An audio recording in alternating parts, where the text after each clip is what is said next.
The call will be recorded.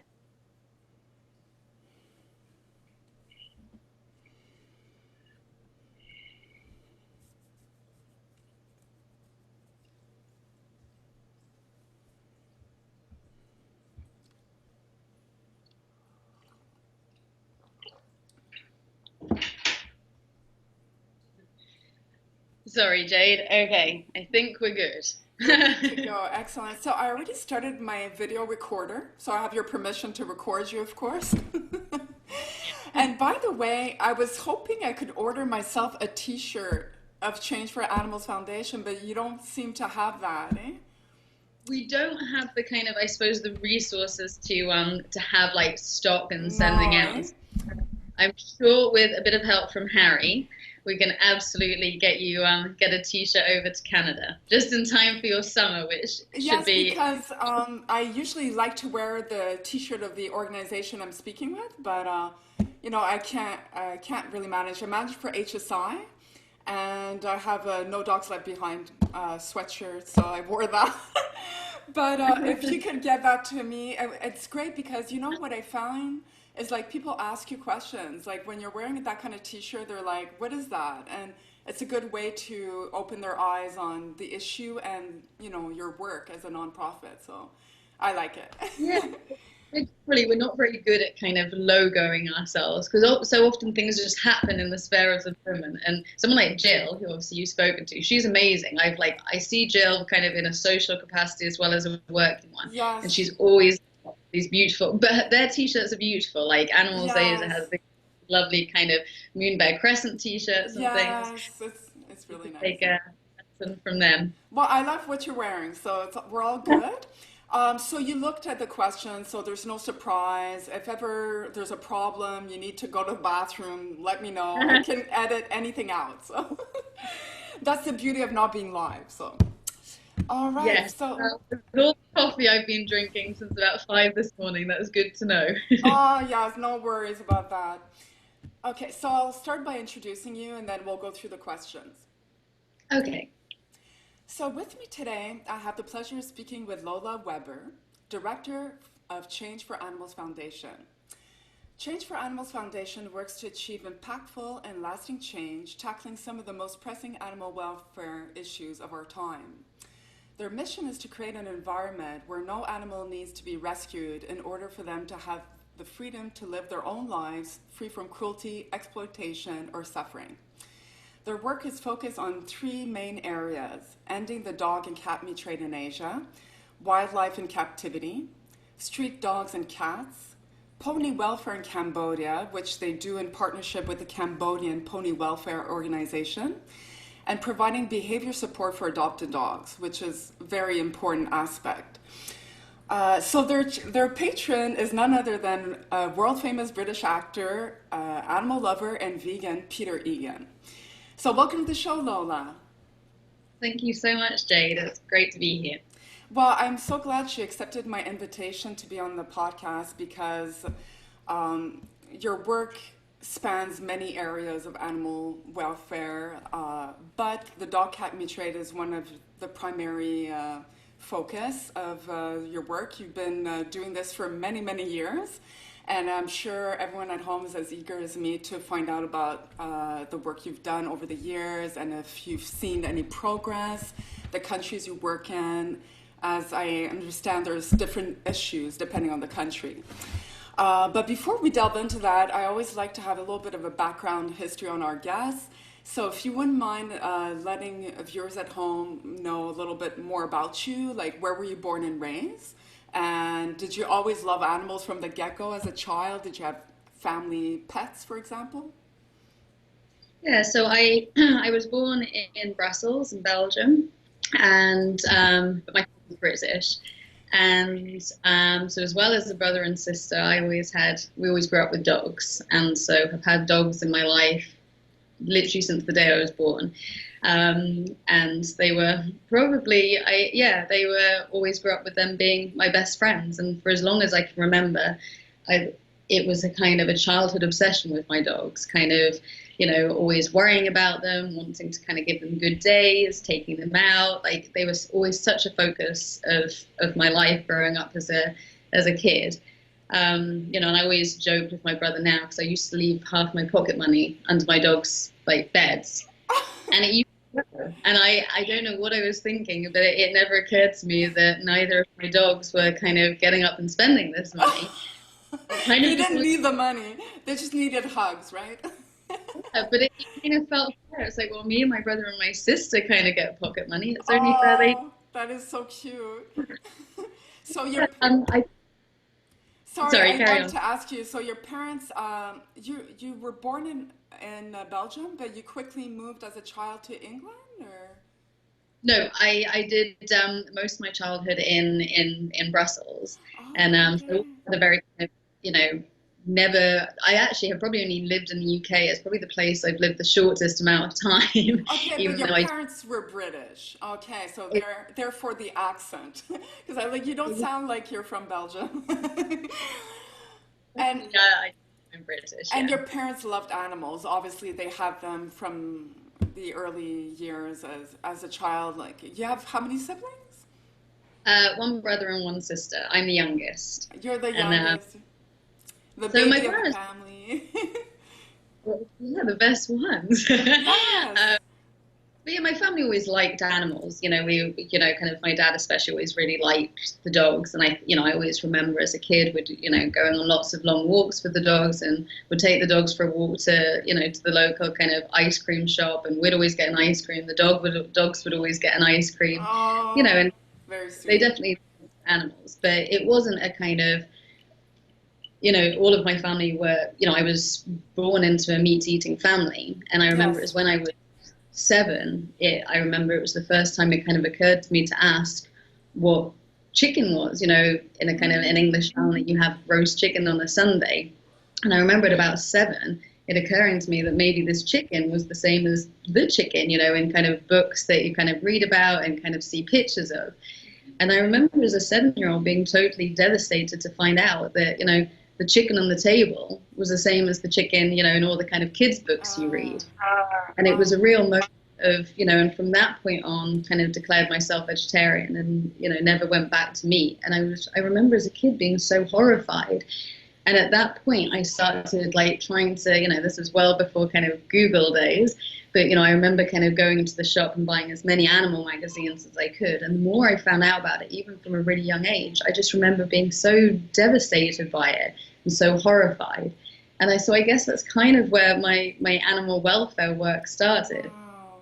At I 7 years old, that is very young to make that connection.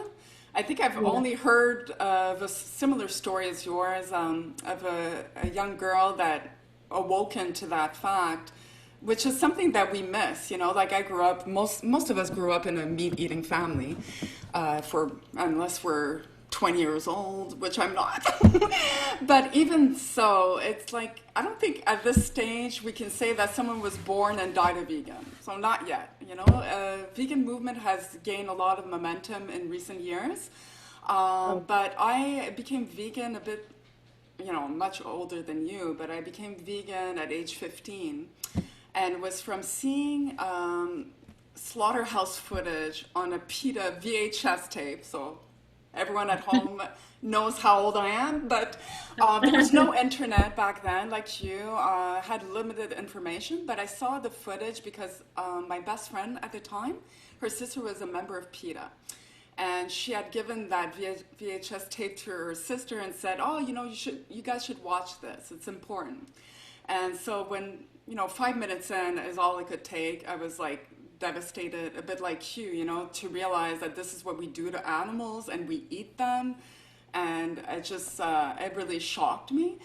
And I was almost like mad at my parents. I don't know if you had a similar reaction. I was like upset that my parents fed me this and I had no choice. Like I had never made that decision consciously, but I was participating in cruelty, and I just made that decision right then and there. Like I threw out all my leather goods and I, went full-fledged vegan.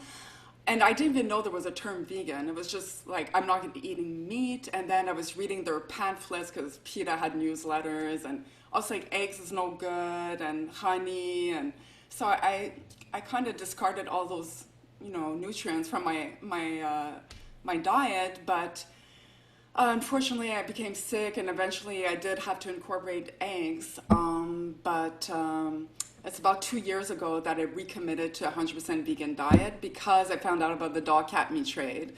And it just reawoken in me the reason why I became vegan at age 15. It was about animal cruelty.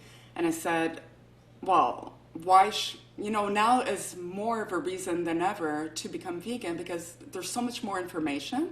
There's so many more products out there. There's really no excuse anymore. Everything's at our fingertips. We are, more aware than ever about the state of animals and farming. And so I decided to recommit, and I'm so glad I did. And so anyways, it's interesting that you had that realization so young. And your parents, were they like shocked at the fact that you want to become vegetarian at age 7? In fairness to them, like they were very, accepting straight on, and I always just kind of grew up with one meal being cooked for me and another for the rest of the family. So it always feels a bit strange as a campaigner that I've never managed to get any of my family. You do so much good work, but family is special, right? And it's really, it teaches a lot of lessons, as a campaigner. When you kind of think, just wagging your finger at people and telling them what they have to do isn't enough, and it takes different things for different people, to kind of really make them make that connection. Yeah. And it just goes to show that you kind of have to be a bit creative and you have to really understand where it comes from. And I think a lot of the times, it does come from this, like, but this is what we do. Like Christmas Day wouldn't be Christmas Day if there isn't a turkey on the table. Right. And tradition. And exactly. And hearing that from your own family, it kind of makes you realize how deep that feeling is for all sorts of different practices, that to kind of me are absolutely abhorrent. And I couldn't comprehend or accept ever, Yeah. But my big victory now is, on Christmas Day is not to have the turkey on the table. They respect that, at least at this stage. This recent though, this is like, I'm talking like in the last few years, and it's always been of contention is at the dinner table, and when I visit, kind of when I go home and visit, now it's just a given, like that it's not worth the drama to kind of put me on the table. So, where I can still kind of stamp my feet like a 7-year-old. Yes. And kind of, and that's what you kind of think is amazing about kids is, it is just they see something and they make that connection.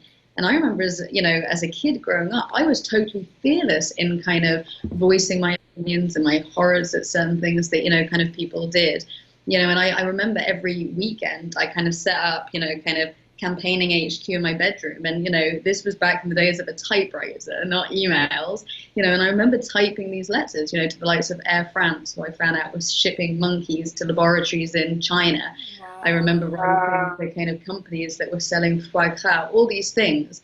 And what's terrifying is they're still the same things that we write emails about now. But, Yeah, unfortunately, progress is slow, right? As an adult, when you get involved in these campaigns, like I truly believed when I first got involved in dog meat, like I remember the first strategy I wrote for the South Korea campaign 10 years ago was going to be done and dusted within 3 years. And, it's kind of sad when you look back and you kind of think, well, that didn't quite work. No. But at the same time, you realize that you learn so much, but also deep-rooted issues that affect so many animals in such a profound way.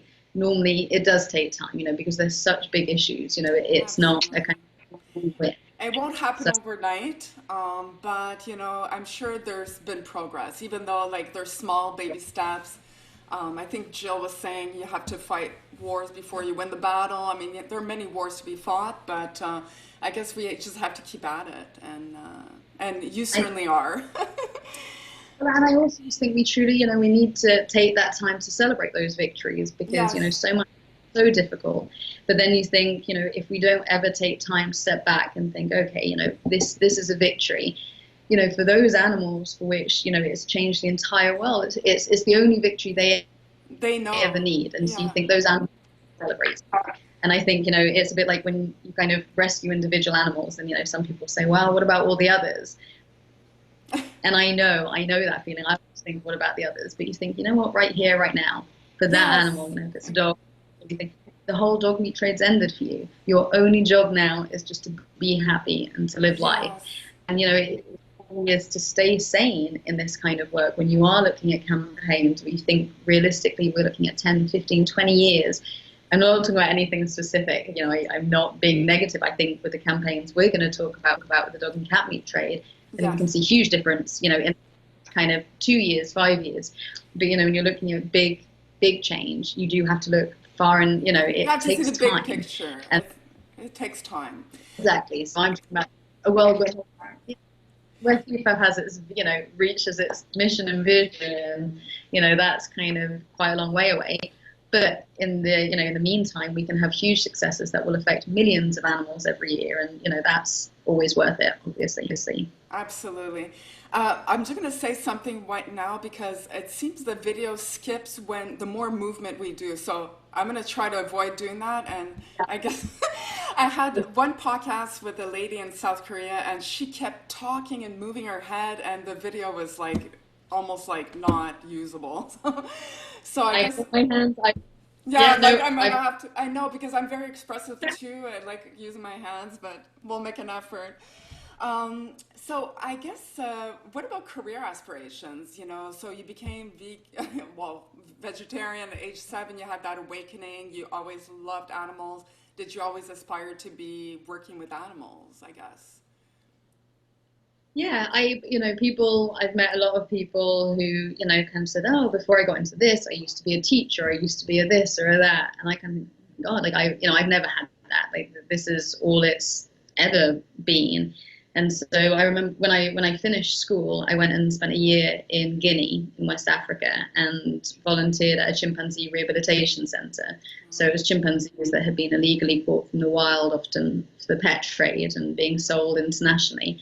And these were the lucky ones who had been rescued and, were kind of being rehabilitated to eventually be re-released.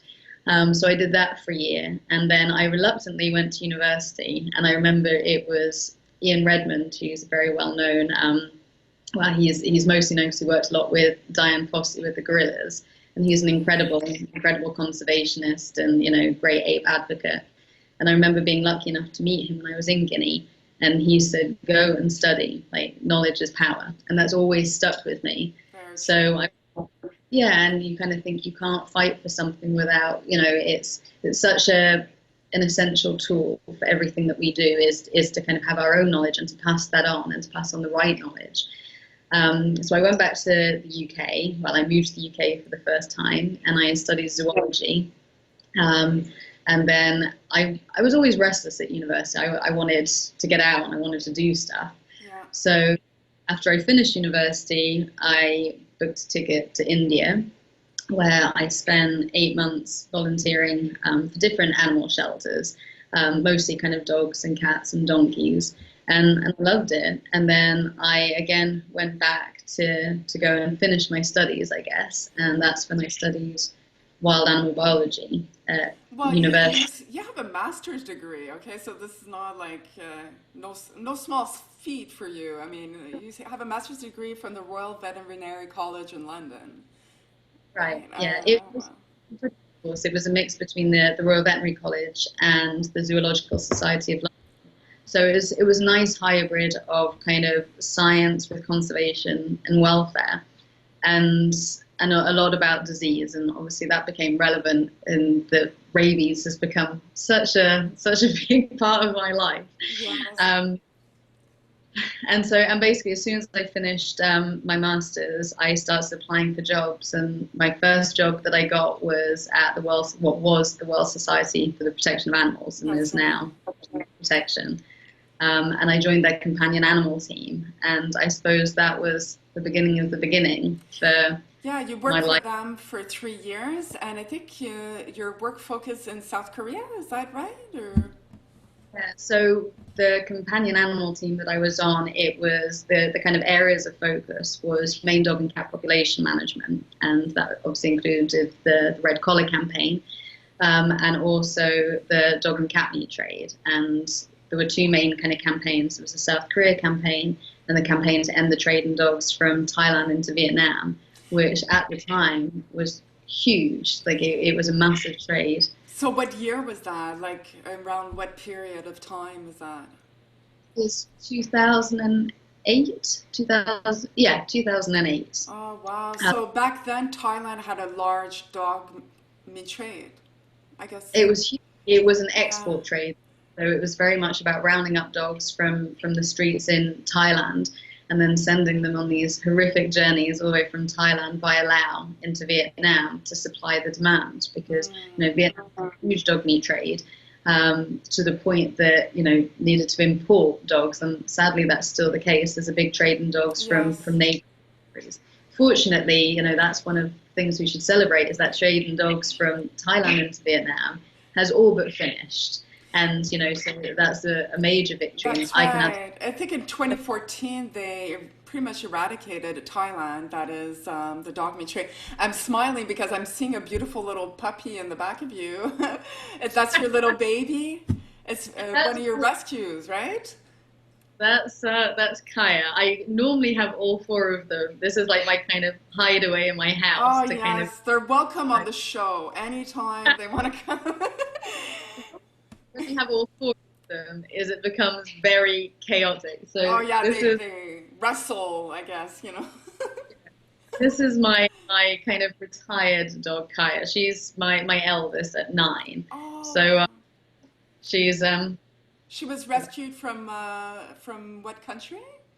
she was a rescue from a shelter country. So she basically, when I lived in Singapore for a few years, she was basically the dog where I went and I had adopted one other dog, and it was a failed foster dog.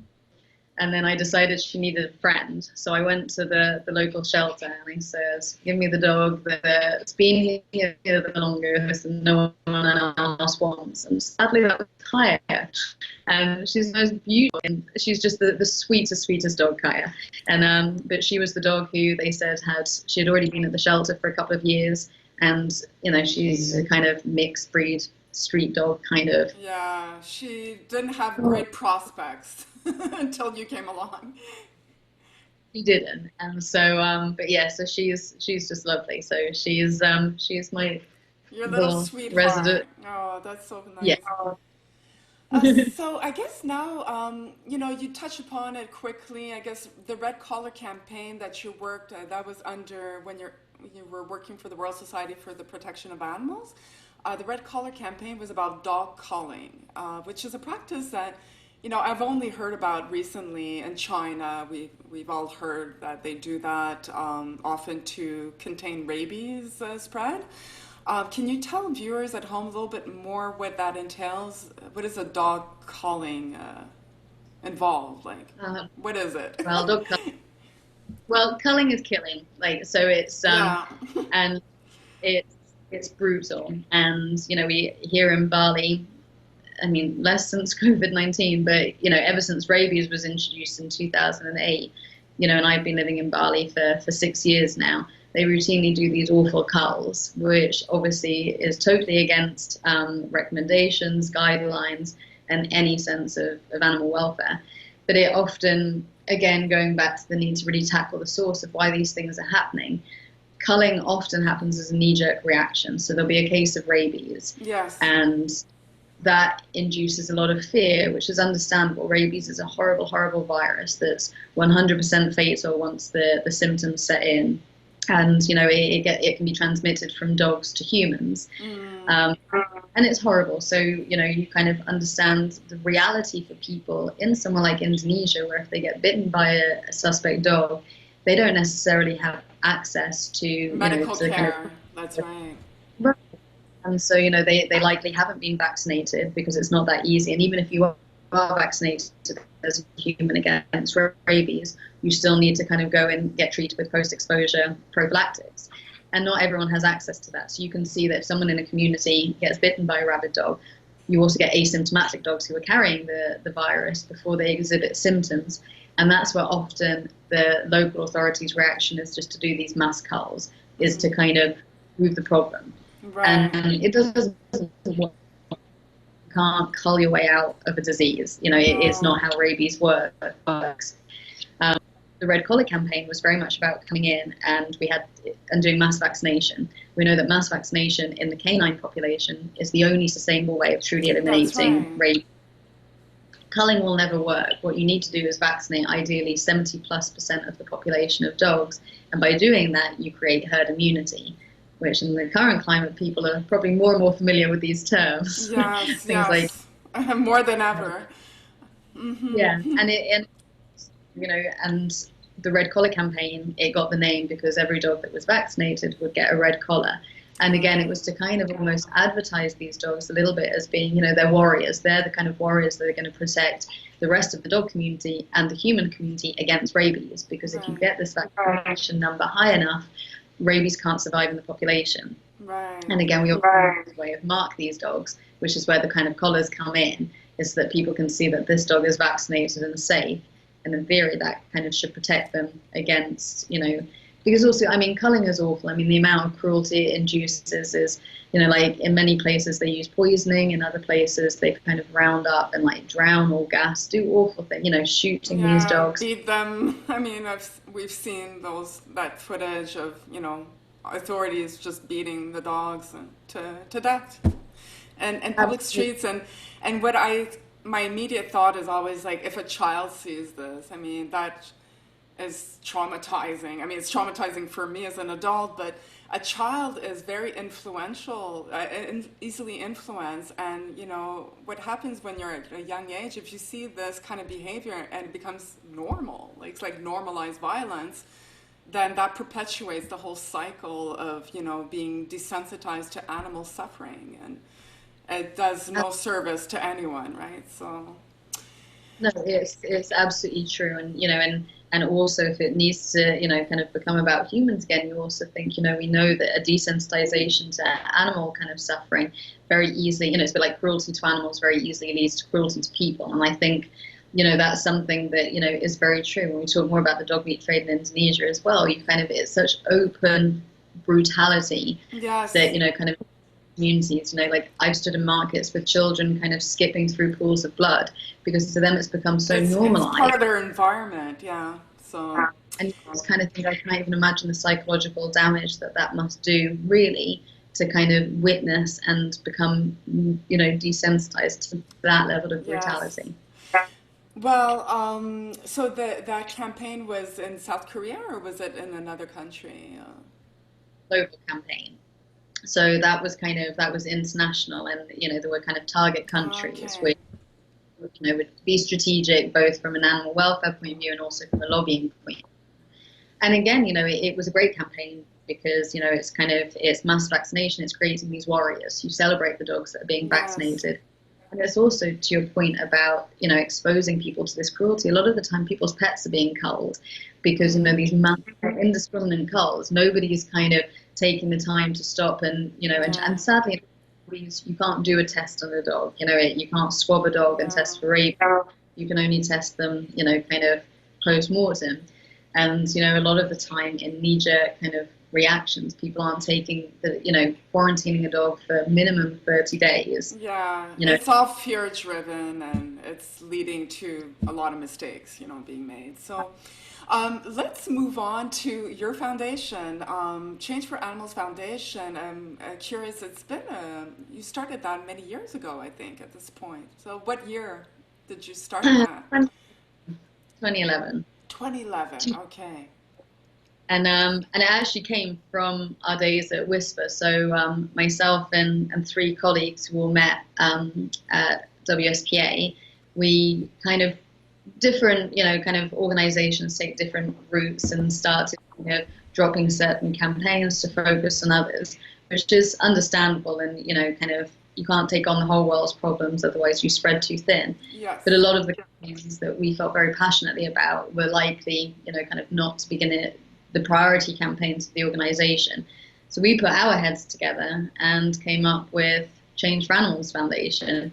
And it was born in a pub in 2011 between four of us. Oh, wow. Can you talk That's about these, the, you're four. You're four in total? yes. So we So know, I know Harry. I've heard about Harry. He's the CEO, right? Harry Ekman. And who else is involved? and then there's also Suzanne Rogers, and who actually was initially my manager when I first started at Whisper. So Oh, she wow. actually employed me. Yeah. That is Um, cool. and then my very good friend Carla Borum, who she was in the policy and legislation side of things. So, a real asset to the team to have that kind of legislative understanding and, kind of being able to spot holes in laws, because anyone can write a law, but if it's got a million loopholes in, which is what we see in somewhere like South Yes, Korea, really unenforceable, and it ends up being as valuable as the piece of paper it's written on, as we right. know. That's very well said. So super important part of the team. And so you started this in 2011. And what was the main goal at the time of starting this foundation? It was to tackle campaigns that were being dropped by other organizations. But can you tell us the main focus at the time? Yeah, well, I suppose we all had, so someone like Carla's role covered everyone because it's the kind of big umbrella, kind of legislation. And then Harry had been working a lot with kind of grassroots organizations and kind of, trying to kind of, further develop them so that you have this kind of, what you need ultimately is these kind of really strong in situ kind of indigenous organizations. So he had been working a lot to support that. And then Suze is an expert in human behavior change. That's a lot of what her kind of focus has been, recognizing that the root cause of animal cruelty generally is human behavior. Yeah. And so again, it goes back to what we were speaking about, where you really have to understand these drivers and motivations, and kind of, in order to be able to kind of identify the kind of point where you can go in and you can really kind of change that way of thinking. So we basically wanted to kind of, when we first started Change for Animals, we kind of worked side by side, but each on the kind of campaigns and programs that we had been working on at Whisper, but developing them our way, where we kind of had the freedom to not be restrained. Big organizations are exactly what the movement needs by all means, but also sometimes those smaller organizations Yes. aren't so restricted and, kind You of can be more restrained. nimble. You can be more nimble, expand. Yeah. That's a very good way of putting it. Is just kind of kind of exactly that. I'm nimble, and so for me it was always very much the dog and cat meat trade, but also I'm kind of passionate about kind of wildlife and captivity. Yes. Passionate in the sense of I being a caged wild animal, just it's just Horrifies you. so Yeah, wrong. yeah, Yeah, yeah. I think that's when my claustrophobia comes in, and one feeds into the other. And also Suze had been working a lot on kind of the captive cetacean issue, and kind Okay. of campaigning against captive cetaceans in captivity. So we kind of had those, and Harry was leading a lot with kind of humane dog and cat population management as well, because this is obviously an issue that's kind of global generally, including Yes. in Canada, that people probably wouldn't think it was still an issue. And so and then since then, CFAF has kind of evolved, where we've kind of become a bit more streamlined, again, recognizing that there are so many issues we all want to tackle, but, with limited resources, and, we're Yes. still the same we've always been. We haven't expanded in the sense of people. We've expanded in the sense of kind of what work we take on, but, it's still kind of driven by that same kind of core small number of people. Yes. And so we've kind of refined it a little, like you kind of explained in the introduction. So yeah, now that's kind of what we've stuck to, because again, it's about seeing campaigns through and really not trying to start something that we can't finish. Well, on the dog and cat meat trade front, your work is primarily focused in Indonesia. I mean, you live in Indonesia, so you live in Bali, and Vietnam, which is you just mentioned, it's a big mecca for dog meat trade, and South Korea. But South Korea, your work with the Change for Animals Foundation was primarily done between 2011 and 2016. Is that right? Well, yeah, for so those 5 years. And now yeah, you are still very much involved, but you're working in collaboration with HSI as their campaign manager. Is that right? correct. So absolutely. So Change for Animals Foundation, when we first set up, I had already been going to Korea as part of my work through Whisper, and I couldn't let it go. Like once you see certain things and you make those promises, kind of not seeing it through wasn't an option. So Change for Animals kind of took it on. We kind of carried it forward because it wasn't being continued by Whisper. But then the campaign got bigger than us, and there were more and more opportunities. So Change for Animals started something, and we brought Humane Society International came in to help us. But it very quickly, the campaign got so big that it needed to be led by an organization like Humane Society International, who has the kind of the teams, the resources, expertise, so many Yes, different. they're huge. Yeah. Just a huge campaign. It's an industry there. We're looking at an industry with, an industrialized dog meat farming Yes. industry. Yeah.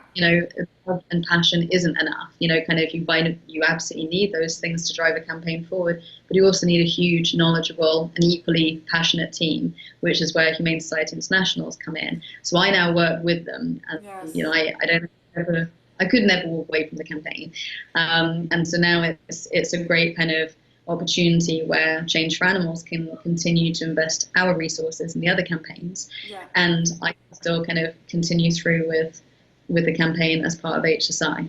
That's great. So I'm going to talk about Indonesia because that's one country we haven't tackled on the podcast to date. I've had guests, talking about the South Korean dog meat farms. I've had China covered. Cambodia, I just released a podcast today on Cambodia. But Indonesia, I'm assuming there's like some specific particularities about that meat trade. I'm just going to read a little bit off your website because in Indonesia, you carry your work under the coalition of the Dog Meat Free Indonesia that is comprised of Change for Animals Foundation, Jakarta Animal Aid Network, JAN for short, Animal Friends Joja? Jog, Joja. jog. Okay, and Humane Society International, Animals Asia, and Four Paws. So 6 big organizations under the coalition of Dog Meat Free Indonesia. And I guess the goal is to bring an end to the dog meat trade in Indonesia through public awareness campaigns, political lobbying, and on-the-ground practical support. So every year, millions of dogs are brutally transported throughout Indonesia to supply the demand for dog meat. Our nationwide investigations have revealed the crude and brutal methods of capture, transport, and slaughter, and the immense suffering caused to millions of dogs each year is unimaginable. Many are stolen family pets and illegally trafficked dogs collected from the streets and rural communities. They are crammed into cages and sacked so tightly they cannot move. Their mouths are bound shut. They can hardly breathe. They are taken on long journeys on bikes or overcrowded trucks to supply markets, slaughterhouses, and restaurants. Many die from suffocation, dehydration, or heat stroke before they reach their final destination. For those who survive, they watch others being brutally killed in filthy slaughterhouses whilst they wait their turn. I mean, I'm going to try not to cry because this is horrific. So, can you tell us a little bit more about what provinces in Indonesia have a prevalent dog-cat meat trade? And is it like widespread everywhere? And what are the specific issues that you've come to witness in Indonesia as opposed to South Korea? Yeah, so South Korea, I suppose, is unique to all the countries that you listed at the beginning of countries that you're kind of discussing about the dog meat trade, in that it's the only country known to have these intensive dog meat farms, which can house thousands of dogs, and it's kind of seen as their solution, saying that ironically, to those countries who rely more on dog theft and collecting dogs from the street. So in somewhere like Indonesia, the vast majority, there aren't dog meat farms. There are definitely people who sell surplus dogs, let's say, so dogs, that they no longer want or kind of have overbred either deliberately or not deliberately and sell to traders. But a lot of them are stolen pets, and just like in Vietnam, these and China, these thieves are, they terrorize communities, and these are people who love their animals, just like you and I do. And, to have them stolen by the traders is obviously, again, very traumatizing. And, you kind of hear of people in Vietnam and Indonesia, kind of going to these awful markets and slaughterhouses, desperately trying to find, their stolen pet. Oh my God. Yeah, and so in Indonesia, it's widespread. Like there's the most of the provinces and the islands do have some degree of dog meat consumption. Even here in Bali, which isn't talked about much, but in its heyday, it was up to 100,000 dogs a year on the island of Bali alone. Wow. The trade is huge. And then you've got other places where it's, again, it's collection of dogs. There are dog slaughterhouses, and then the meat is distributed to restaurants. You then have places where it's real hotspots, like kind of certain provinces of Sumatra and also Sulawesi. So North Sulawesi kind of accidentally became a bit of the focus of our DMFI campaign, because we did nationwide investigations, and we employed local either investigators or animal protection advocates from each of the provinces to go and kind of find out more. And it included looking at numbers, sourcing, why people were consuming dog and cat meat, like, what the motivations were, how many people were actually reliant on it, to make a living, and what the local government position was. And then I remember getting the North Sulawesi footage back, and it blew my mind. Like, I had never seen anything like it, and I kind of feel at this point I'd already seen a lot, but it was totally mind-blowing. So I made the mistake, as I did with Korea, and I booked a flight to Manado, which is the capital of North Sulawesi, to go and see for myself how bad things were. And that's when I met with AFMI, Animal Friends Manado, Indonesia. And we went and we visited just, I think, 4 of the estimated 200 markets. They're called traditional markets, but they're what we would probably call either wet markets or live animal markets. Right.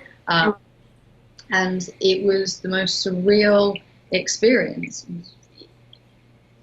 It was literally just kind of dog and cat after dog and cat, not to mention the chickens and ducks, Yes. and All sorts every of other animals.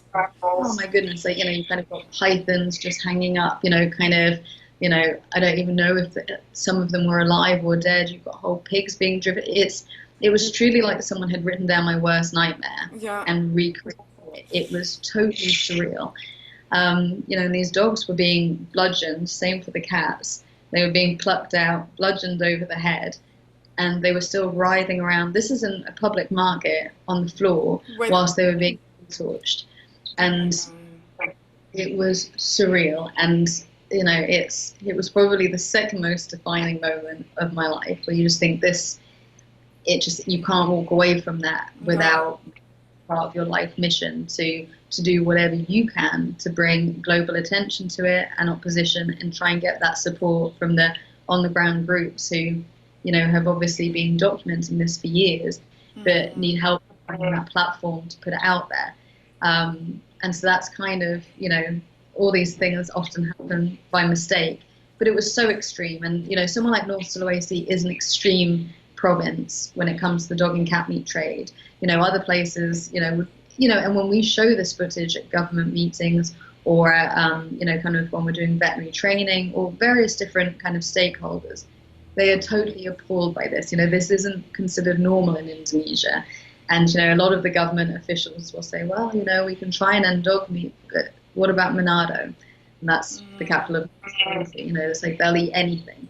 And it's kind of become part of Minahasa culture to kind of have this pride in, we can eat anything we want, whenever we want. And amazing, even despite, the pandemic we're in the middle of, the market still operates. And, it's still bats, rats, pigs, ducks, chickens, dogs, cats. It sounds like the next pandemic is going to come from there. But I just have a quick question. Tomohon Extreme Market, is that where it's located? Tomohon Extreme Market is one of the markets in North Sulawesi. Wow, sounds like everyone's worst nightmare. But Indonesia as a whole, is there a long history of dog meat eating in that country, in that area? I think there's always dispute. What's amazing is whether we're talking about South Korea or Indonesia or Vietnam, there's always so much Who started dispute. it? Where does it come from? Nobody seems to know who started it or when they started it. So you kind of have, and often it's the proponents of the trade and consumption who will say, oh, well, this has been with us, our ancestors, kind of starts eating dog meat. And so it kind of gives it this false sense of cultural pride or tradition. Exactly. Whereas then the opponents in country will say that's not true. It started in a moment of, during poverty, or it was driven by something, or it's imported from, a different country, something far less romantic than having some deep-rooted ancestral kind of, tradition associated with it. So nobody really knows, but what you do see, whether it's Indonesia or the other countries, is it's often tightly linked to whether it's, either certain types of traditions, like we always eat kind of, dog meat at Christmas, or, Indonesian Thanksgiving in certain areas, or at the beginning or the end of the lunar month in Vietnam. It's also always got these perceived medicinal properties. And so, different countries, kind of seem to believe that, they have different, properties or cure different issues. But in Indonesia, for example, where, there is still a lot of widespread poverty, it's very much a developing country. Right. It's believed to kind of help treat things like dengue, which is obviously a mosquito-borne disease that's awful, and it kills a lot of people here every year, or asthma or various other different things. So whilst I could never come up with a defense. Eating dog meat will cure them of that? Oh my god. Okay. Like, that sounds like complete bollocks. Absolutely. And there's no scientific kind of evidence for any of it whatsoever. And, it's far more likely to kill you than cure you from our investigations and testing. So, but again, these are kind of these barriers that are very much in place that you have to, whether it's kind of culture, tradition, or this perceived medicinal value of this meat, you kind of have to try and get your head inside it in order to understand it, so that you can kind of try and find that way of breaking it down. And it's not always easy, because obviously, when you kind of see where dog meat comes from, you think animal welfare aside, it must be insane to eat this. It comes from the most disgusting slaughterhouses and markets that you could ever imagine. And this is a good point, because is it Indonesia that wanted to have a rabies-free by 2020 or something? So they committed to that. But I mean, you would think this was the first thing you should tackle, right? Like, eliminate that, and maybe you'll have a rabies-free, nation, right? So, is that the main sticking point? Like, is that the main point in your negotiations with governments? I'm assuming somebody is lobbying for this change to happen with the government. I would think this is like primary focus, is the health concerns. Absolutely. And I mean, it's not just rabies. There are, kind of other notifiable diseases, including cholera, that have been closely linked to the dog meat trade. But rabies is obviously the big one. It's a big killer in Asia, and it's an awful disease. And often the greatest number of victims are children, and it's uncurable, and it's nasty. But rabies is the dog meat trade and rabies are inextricably linked in a number of ways. Now, an argument to all the ASEAN countries, which includes Vietnam and Indonesia and other countries we're talking about, is that you can't eliminate rabies whilst you still have a dog meat trade. And the dog meat trade makes rabies elimination impossible in many ways. And two of the main ones is that it disrupts any chance of creating herd immunity.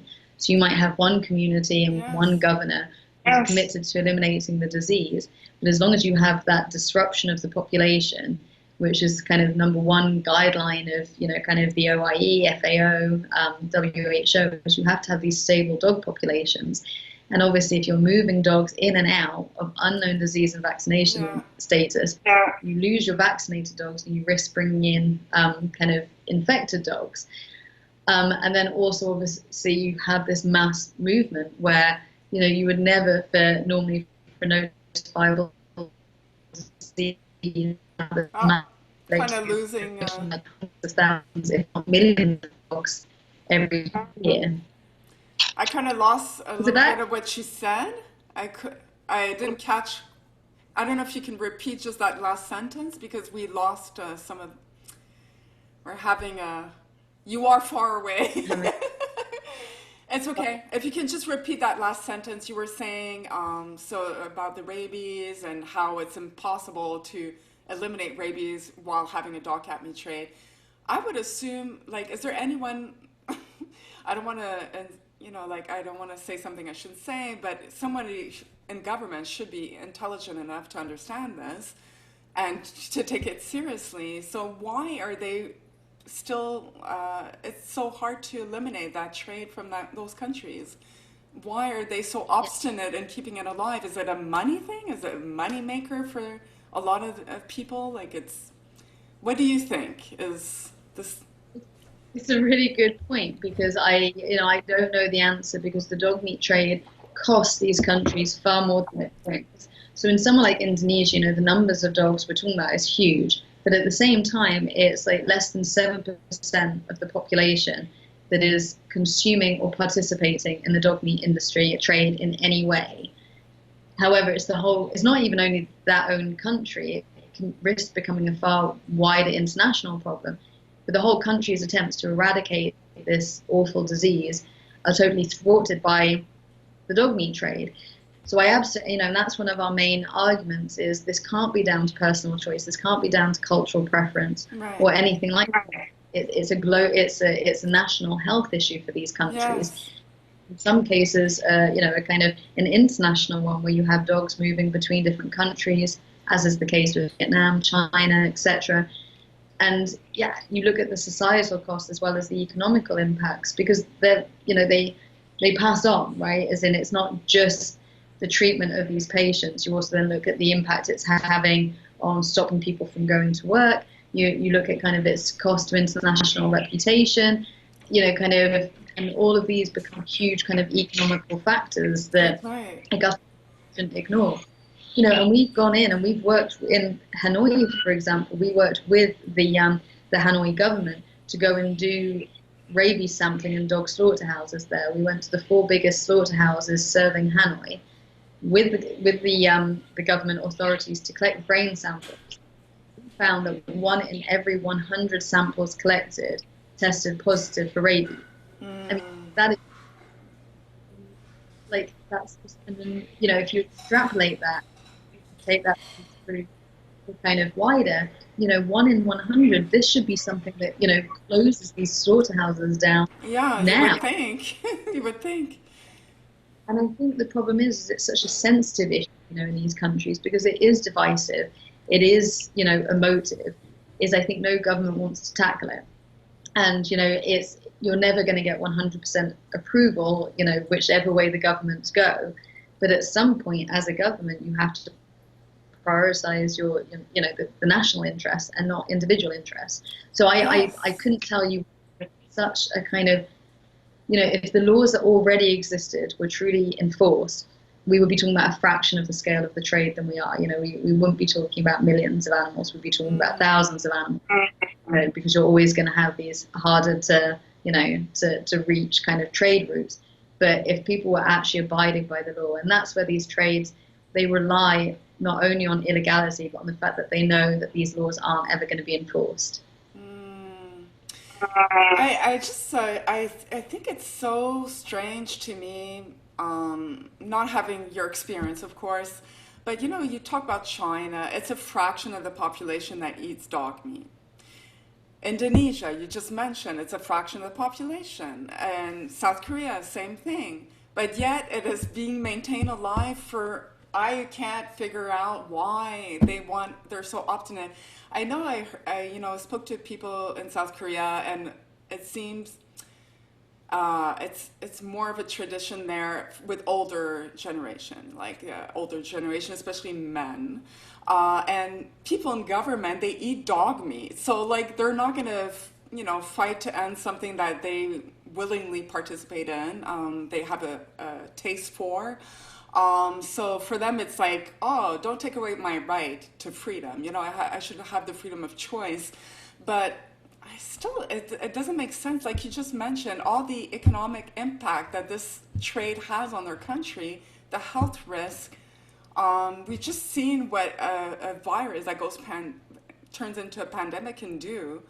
You would think like people would like toughen up and like make stricter laws and banish this trade because it's not good for them long term or short term. I mean, I cannot figure it out. Like, what have you come up with as a reason why it's being kept alive and thriving, in spite of it being such a fraction of the population that participates? Yeah, I think a lot of it is just governments, whether it's central governments or kind of provincial, local governments, just don't want to take it on. It's a messy issue. Sorry. And if you intercept and say that, kind of people don't want to be, no local authority wants to intercept, say, like, in Vietnam, you're looking at like a truck carrying like 1,000+ dogs. And that's where, we in various different forms of our kind of alliances and coalitions to always try and step in solution-based and say, if you carry out these actions, we can kind of facilitate and kind of support these to try and be very solution-based. So I think part of it is that the authorities don't actually know what to do about it. A lot of them maybe don't care.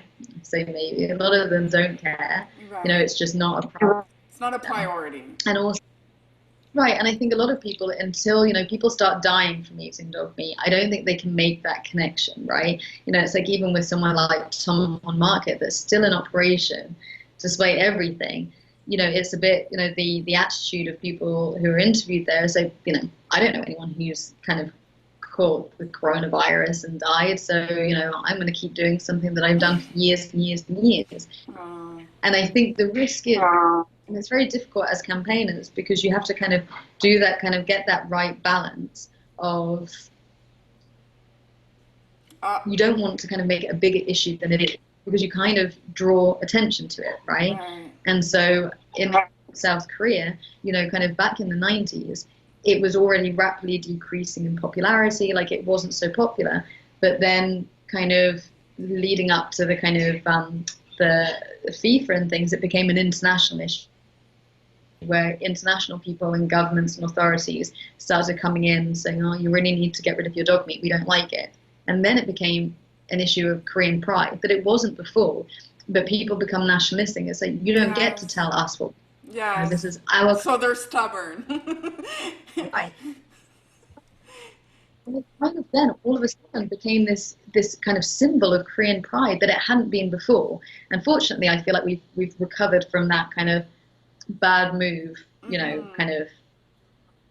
And I like to think learned lessons is definitely, I wasn't involved in that, but it's definitely something, when you kind of study past campaigns and try and work out what has worked and what hasn't and why it has or why it hasn't, is I always remind myself of that example and kind of think it is treading that fine line between using international pressure because it absolutely can make a difference. And I kind of think animal welfare is a global issue, and just because you're not from South Korea or from the UK or from wherever doesn't mean that you can't speak up and out and have an opinion on something. But I guess it's about getting that right messaging so that it doesn't kind of get misconstrued, being more defended than it ever was before. Well, I mean, of all my guests that I've interviewed on the podcast so far, and the podcast is young, like it's only 6 months that I've been doing this, but I've learned so much, and almost everyone says we have to get the local people to adopt this, like we have to have them embrace the idea that there is a better way, that dogs are friends and not food.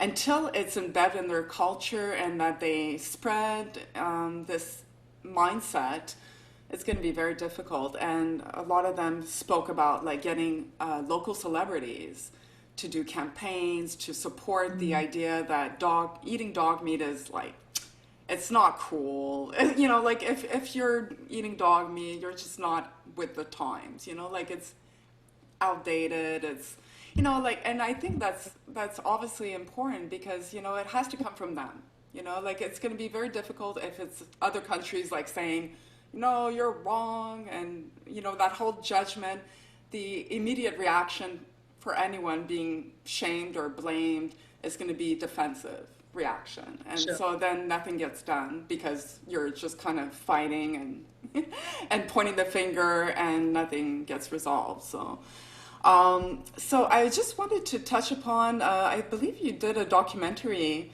that was shot in Indonesia, if I'm not mistaken, and with Peter Hegan, your patron for the foundation. So can you tell us a little bit more about the idea and what is the documentary called, and can we watch it? Is it available to the public? Or?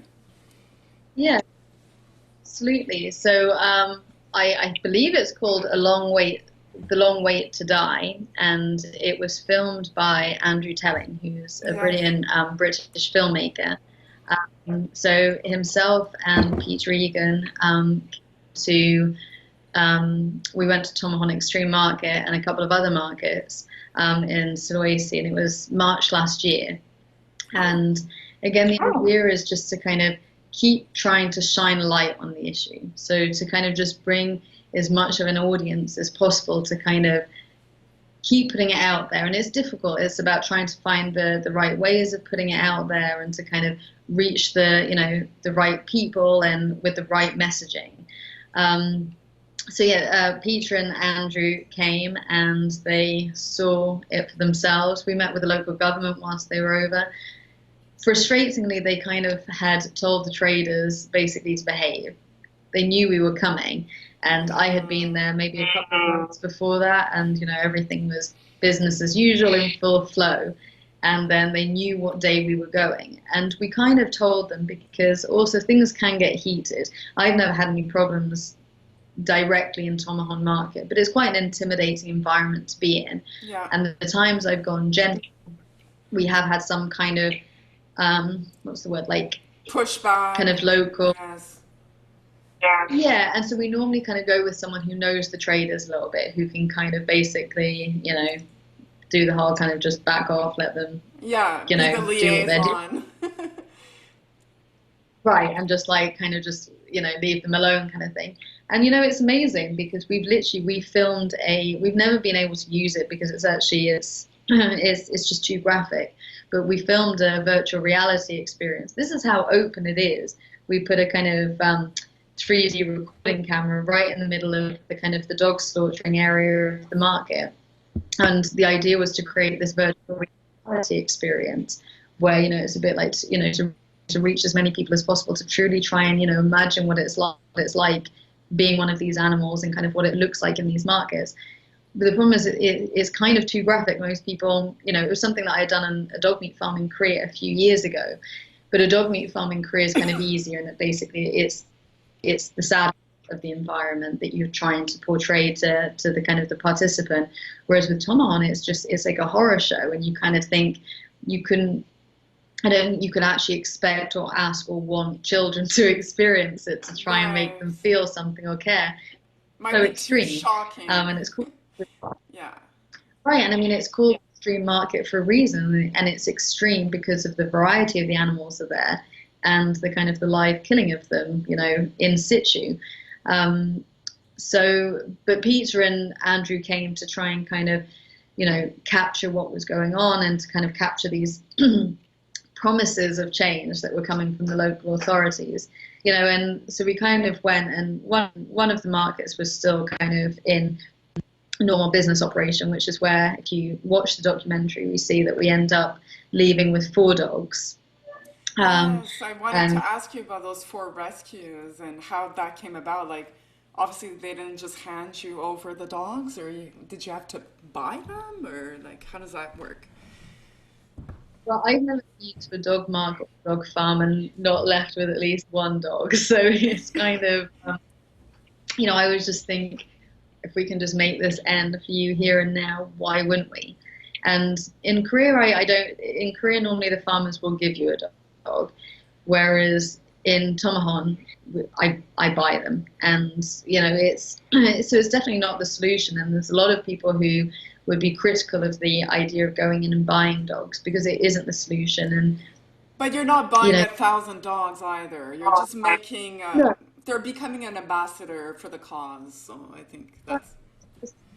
Absolutely, and it's it saves them, and it saves a part of you in a way, because otherwise just walking away with nothing Oh, and kind of yeah. leaving there, just and it is difficult. When I was there with Peter and Andrew, it was towards the end of the day, and those dogs that we were looking at, they had sat there all day long, and just as we arrived they were slaughtering a dog, and it's directly in front of the other dogs, Oh my and they God. sit there.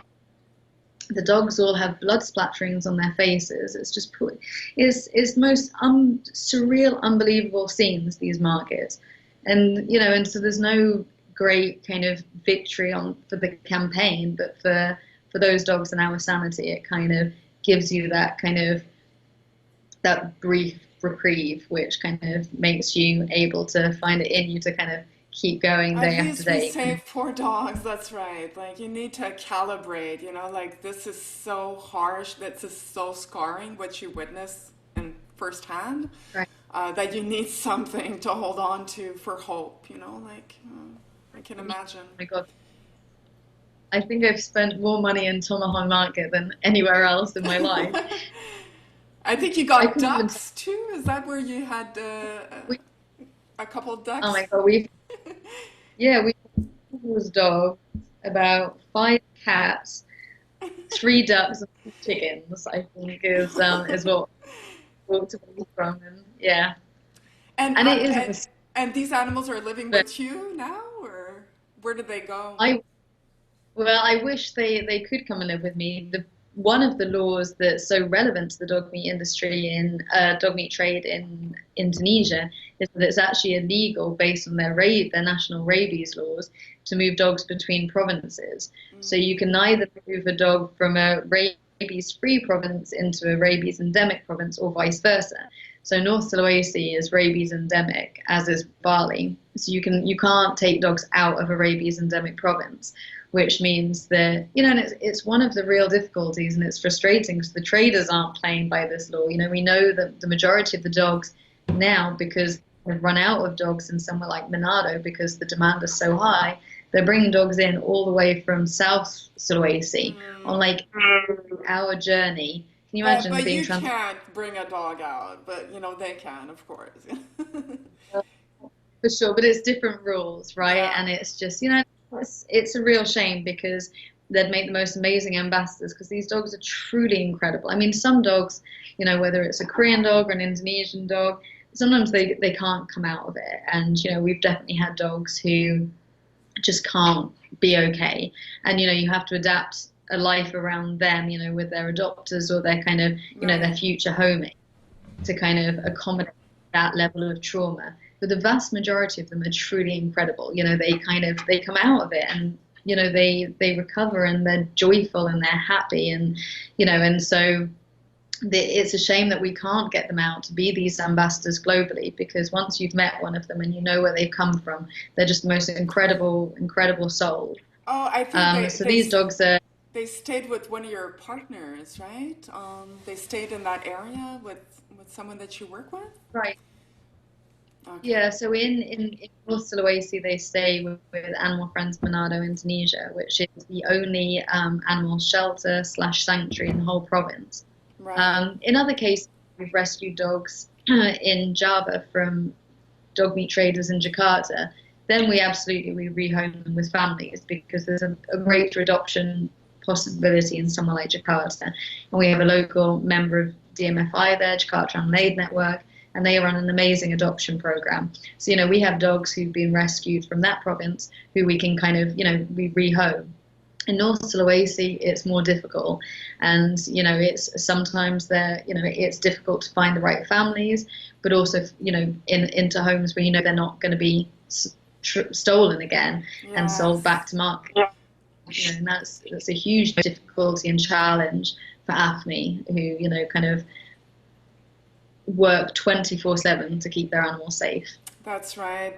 Because I think that's also fear. I've interviewed someone in China, and a lot of people over here, I live in Canada, in North America, they will criticize, some of those actions, like, why spend all this money to adopt the dog from China into the US? Like, you could use that money to save more dogs. But I'm like, No, it would not be safe for the dog to live in a country where there's no animal protection laws, and that dog would be, there's a potential for them to become re-victimized once more.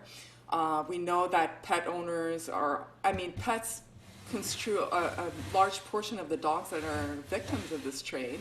So I would not want that dog to fall into that trap again. So there are many good reasons why we need to adopt them out, and it's better for everyone until this trade. I mean, at least there's some laws to protect these animals.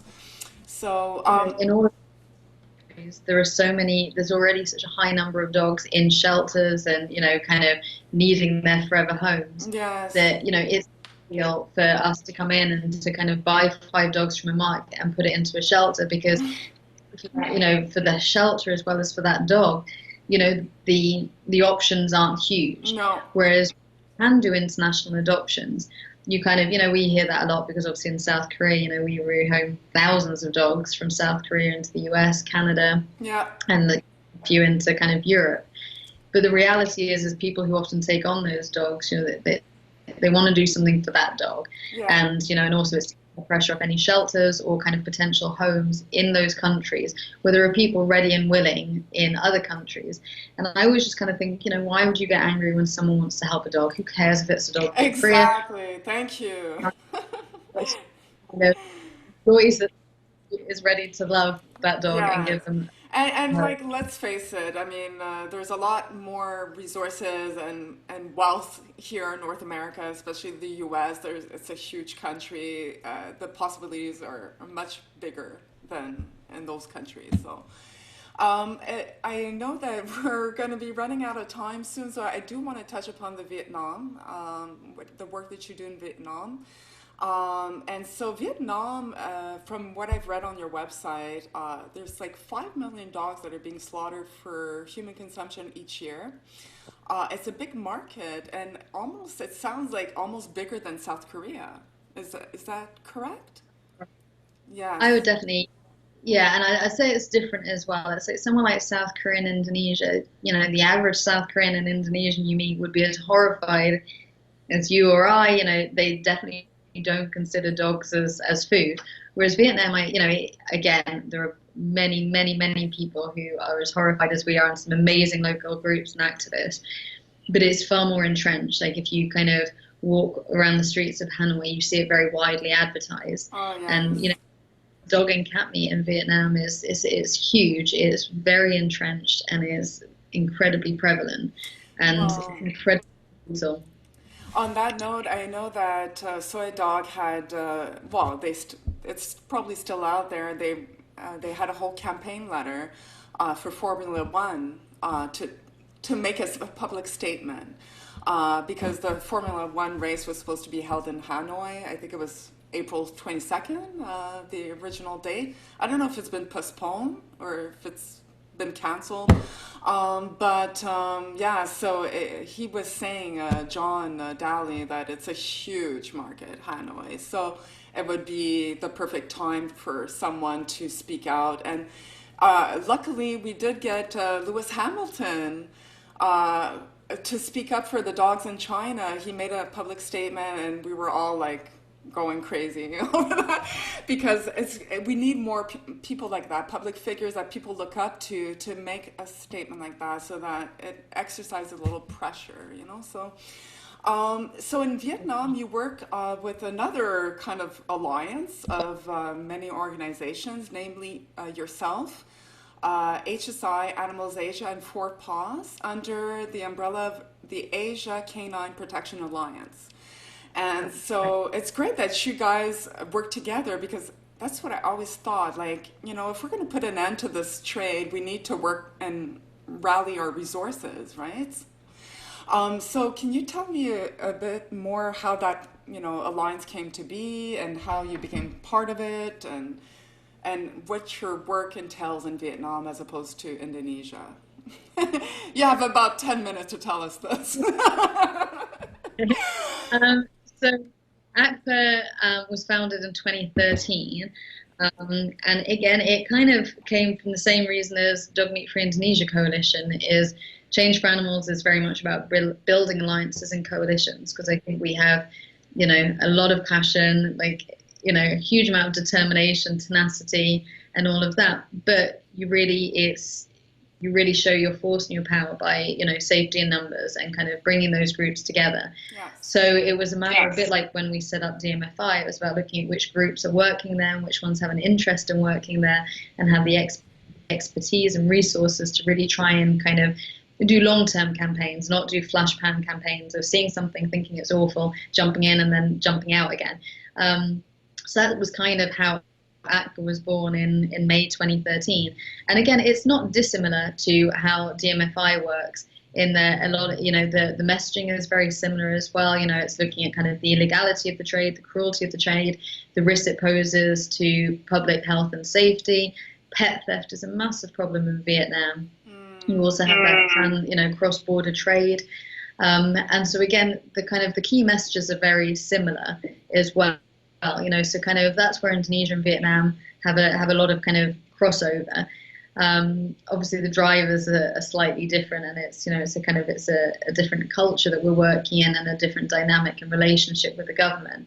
But the kind of principle is the same. And again, it's really trying to discourage people from kind of consuming dogs and recognizing that it's an animal welfare issue as well as a risk to not only their health and safety, but that of others, by totally, kind of making it impossible to ever eliminate kind of rabies, for example, whilst they have this trade, bearing in mind that governments are spending millions and millions of dollars on like attempts to eliminate rabies whilst allowing the dog meat trade to continue, which, is akin to throwing money down the drain. Right. So I suppose there it's quite similar. And again, it's great because a lot of groups are the same. So we kind of have a very similar way of working with regards to kind of how we work with the government, what messaging we're comfortable putting out there, and kind of like different, having a mixed pool of teams who can provide that veterinary training when that's what is needed to kind of increase, vaccination programs and to, increase government kind of resources. We can kind of provide all sorts of different training, animal handling training if that's what's needed. Obviously a lot of political kind of lobbying, and we do a lot of investigations in Vietnam as well. And like I mentioned before, we worked with the government to kind of prove not just the presence but the prevalence of rabies infected dogs that are being brought into these densely populated cities like Hanoi to supply the dog meat trade, and to really try and kind of flag the insanity of this. And it's truly astounding, to our earlier points, that this isn't enough to make these slaughterhouses and trades end tomorrow. But is it my understanding that in Vietnam as opposed to China, well, China is such a large country, so populally dense that, not the best example, but I believe Vietnam is more entrenched in the mainstream population, the dog meat consumption. Is it like more common? It's very widely advertised, it's very widely available, and it's not really hidden anymore. I think in some areas it will probably increasingly be hidden because the city of Hanoi declared that it was going to make its 21 central districts dog meat free by 2021. Oh, wow. Well, that is a big statement. Are they living up to it, in your opinion? Are they taking the steps? The problem is we're somehow already the first quarter through 2020, and we've kind of had people on the ground in the last few weeks to kind of keep monitoring the situation. And dog and cat meat are as prevalent as they ever have been, bearing in mind that cat meat is explicitly illegal in Vietnam. Like, it was prohibited back in 1998. Oh. Yet you still have this like significant trade, even though for that there's a clear law prohibiting explicitly the capture, slaughter, They just and don't consumption. enforce it. That's what you mentioned before, is that the governments are really bad at enforcing their own laws. But I'm curious, now that you mentioned cats, because I had another guest on my show that is more a focus on felines, like saving cats from the meat trade. I don't think South Korea has a big cat meat trade, but Vietnam, apparently they do. And now you're saying that in 1998 it was banned. And what led to that ban? Like, what was the catalyst to make them want to outlaw? Funny enough, it was in 1998. It was because the rats were decimating rice crops, and so because there were no, Oh my God. I thought you would come up with a good reason.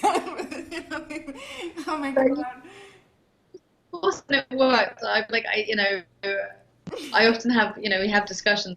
It doesn't matter what the motivation behind a law or something is, and At most of least the time it I'm like, was yes, passed, but that's fine.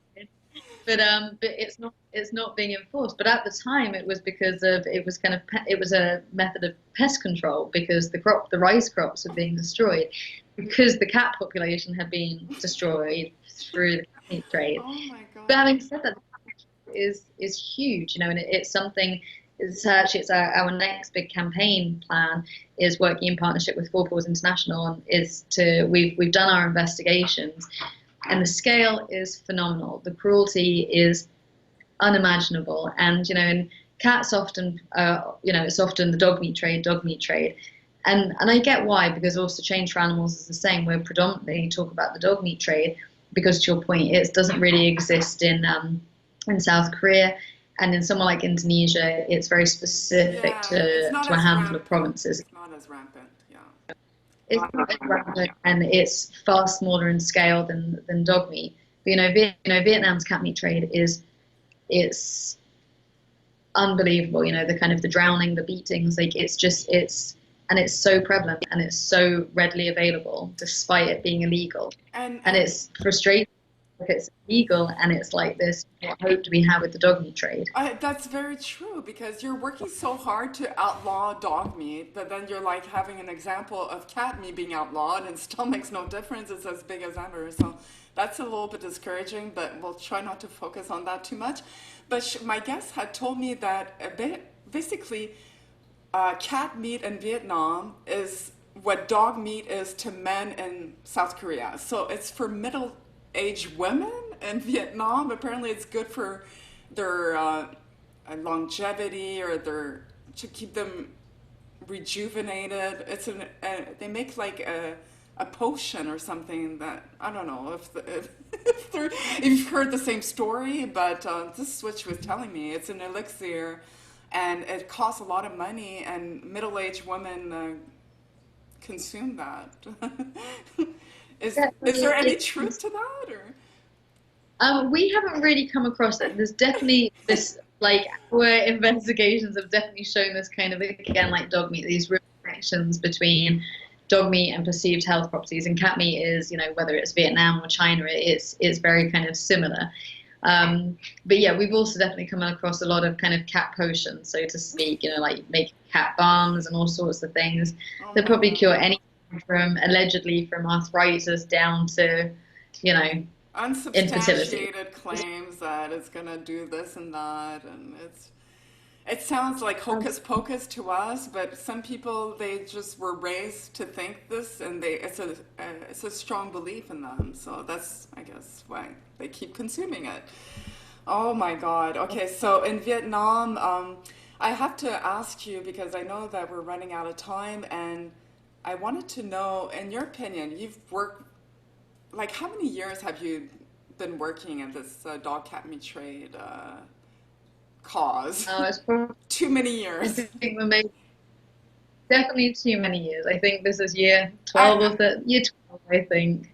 Yeah, so many, many years, and you've seen different countries, different specific issues. Are you more encouraged by one government than another? Like, are your talks with one government a little bit more progressive than others? Like, compared, like, Vietnam to Indonesia, for example, are you seeing a little bit more hope in one country versus another? I have I believe Indonesia is a country that's open and ready for change, and like Indonesia's it's an amazing country to work in because people, and I feel bad because yeah, Tomahan Extreme Market, I can make no excuses for it or justifications, and nor would I ever try to. But I wouldn't want anyone to kind of listen to what I'm saying and think that Indonesians think that's normal or acceptable. And it's the most incredible animal rights movement I find here in Indonesia. And so whether I have more faith in one of the governments or not, I don't know. But it's hard to tell. But I do believe in the people of Indonesia. I believe in the people of Vietnam and South Korea. And I do think that ultimately they do care. And I think that I always believe that compassion will ultimately triumph over this cruelty. But it will take different amounts of time, I guess. Yeah. But we've had promises of action from the Vietnamese government, from the Indonesian government, and we're yet to really see that impactful change. So whilst I kind of reserve comment on that, I do believe in people power, and I think that in Indonesia people take to the streets and they're fearless and they're vocal. They're very passionate. Yeah, what? And it's great. Yes, I'm sorry. Go ahead.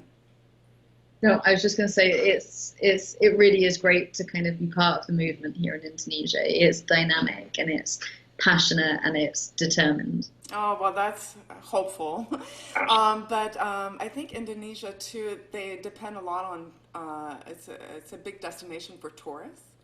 And so that's Right. another angle that you can tackle, is if foreigners boycott Indonesia, one of my guests said about Cambodia. Cambodia is a very poor country and they depend on tourism money.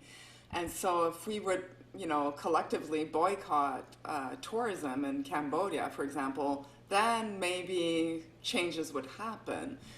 Do you believe that's one angle that you could tackle, or you've already tackled it in Indonesia, or? We don't really advocate for boycotting countries, but No. I mean, we absolutely advocate for boycotting the of tourists not going to Homahon Extreme Market, for example, because I would definitely say that the first time I was there, I felt like there was a certain amount of showmanship. It's kind of it had become, and it was being advertised by TripAdvisor at the time. I know, as a I read that. That's crazy. Traders were almost putting on a bit of a show. I don't know how to describe it, but it was incredibly uncomfortable for so many reasons, and that's the understatement. But so we would definitely then, campaign would be is to kind of not to visit, obviously, and with a lot of campaigns, it's not to visit places that rely on animal cruelty, whether it's something as extreme as Tomahon Market, or if it's an elephant riding place, whatever it might be, is use that people power and say tourists won't pay for this and they don't want to see it, and you need to get rid of it because it affects how people perceive your country and whether they want to go back or whether they want to go at all. But then the problem is if you boycott a whole country, it's kind of, for example, somewhere like Bali where I live, it's hugely reliant on the tourist industry. Yes, there is a dog meat trade, and there are lots of facilities that exploit animals for tourism, but there are also a lot. Yeah, it would hurt innocent people. Yes, yeah, I agree. Of people aren't participating in things like the dog meat trade or kind of exploitation in any way. They're just trying to make a living, Yes. So we generally don't really advocate, and I would say the same for kind of somewhere like Cambodia. You have a lot of people who are reliant on it, and to kind of take that away based on the kind of, you're punishing everyone for the sake of what's always a minority. Yes, no, that's very true. I have to agree with you, and also people that, on social media, they say boycott China. I'm like, good luck with that. I mean, pretty much everything you own in your house has some kind of relationship with China. But I guess I would like to ask you a little bit more about your campaign work in South Korea with HSI, and also if you had... because you've been working as our campaign manager since 2016. A lot has happened since 2016. For example, the Moran and Grupo Meat Market closures. And in Seoul, I think it was last year that they announced that it was dog meat free. It's illegal to slaughter and consume dogs in Seoul. It's slaughter free, so you can still consume dog meat. Oh, okay. So the slaughtering happens elsewhere.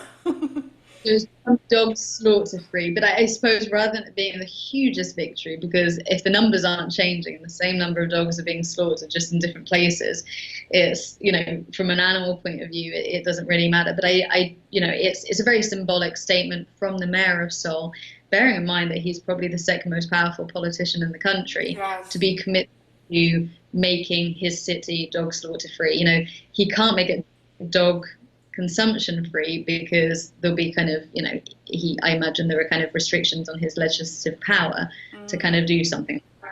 But when it comes to kind of the symbolism of it, and also, you know, not long after President Moon, you know, became the first president to, you know, to not just adopt a dog, but adopt a small black mongrel dog, and not just any mongrel dog, but one from a dog meat farm, was hugely symbolic again. You know, that's showing that progression in, you know, in, I suppose, the political position. I think, you know, I think for a long time it was very, you know, it had a lot of support from within the government, the dog meat industry. But I do think that that is changing. Yes. I think, well, I feel so.